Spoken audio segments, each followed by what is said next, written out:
और सीधे अब आपको लखनऊ लिए चलते हैं। उत्तराखंड महोत्सव का शुभारंभ यहां पर हो रहा है। कार्यक्रम में सीएम पुष्कर सिंह धामी इस वक्त उपस्थित हैं और 10 दिन तक ये उत्तराखंड महोत्सव चलेगा।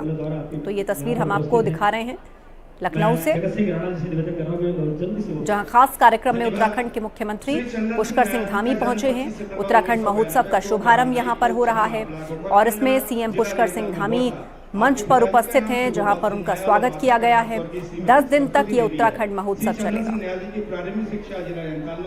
शिक्षा ग्रहण के दौरान ही सुंदरलाल बहुगुणा, विश्वेश्वर दास सकलानी एवं अनिल प्रकाश जोशी जैसे विश्व प्रसिद्ध पर्यावरण के संपर्क में आने पर आपने पर्यावरण जैसे पुनीत कार्य का शुभारंभ किया और आपने अभी तक 58,000 पौधे आपको दिखा रहे हैं। मुख्यमंत्री पुष्कर सिंह धामी का स्वागत किया गया, उनका सम्मान किया गया मंच पर। लखनऊ से कार्यक्रम की ये लाइव तस्वीरें, जहां उत्तराखंड महोत्सव की शुरुआत हुई है।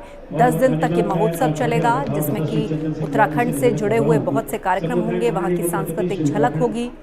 यशस्वी मुख्यमंत्री और आज इसी कार्यक्रम में शामिल होने के लिए लखनऊ पहुंचे हैं सीएम धामी और मंच से आप ये लाइव तस्वीरें देख रहे हैं। और उत्तराखंड गौरव सम्मान दिया जा रहा है, सम्मान राशि भी आपकी जोरदार तालियां बजाएं। जितने भी लोग बैठे हैं, ये बहुत ही नाजुक पल है। विश्व प्रसिद्ध पर्यावरण के वॉटर हीरो जलपति श्री चंदन सिंह नयाल जी, जिन्हें आशीष मिला है, प्रेरणा मिली है महान पर्यावरणविद सुंदरलाल बहुगुणा जी की, अनिल प्रकाश जोशी जी की। खबरों में आगे